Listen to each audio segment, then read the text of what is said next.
நாம ஒரு பள்ளிக்கு போனோம். அந்த பள்ளியில 12வது வகுப்பு முடித்த குழந்தைகள் நிறைய பேர் இருந்தாங்க.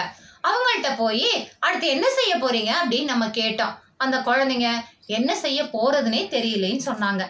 உதாரணமா 1ஆம் வகுப்பு 2ஆம் வகுப்பு படிக்கிற குழந்தைங்கள நம்ம பள்ளியில சந்திக்கிறோம். அப்ப கேட்கும்போது அவங்க மிஸ் நான் டாக்டர் ஆவேன், நான் டீச்சர் ஆவேன், நான் போலீஸ் ஆவேன், ஏன் நான் கலெக்டரா கூட ஆவேன்னு சொல்றாங்க.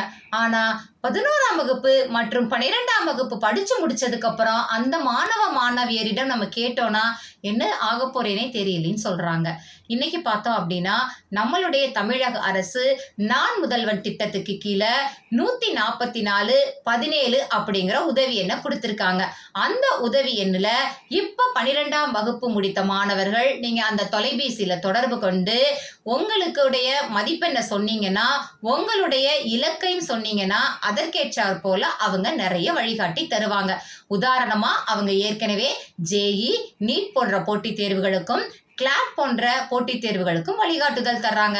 அது மட்டும் இல்லாம அரசு கலைக்கல்லூரியில சேரதா இருக்கட்டும், இல்ல அரசு மீன்வளத்துறை கலைக்கல்லூரியில சேரதா இருக்கட்டும், இந்த மாதிரியான வழிகாட்டுதல்கள் நிறைய தர்றாங்க. எனவே அரசு பள்ளியில 12ஆம் வகுப்பு முடித்த மாணவர்கள் அனைவரும் நான் முதல்வன் திட்டத்துல 144-17ங்கிற உதவி எண்ணை தொடர்பு கொள்ளுங்க. உங்களோட இலக்க நீங்க அடையிறதுக்கு நாங்க எப்ப தயாரா இருப்போம். வணக்கம் மாணவர்களே.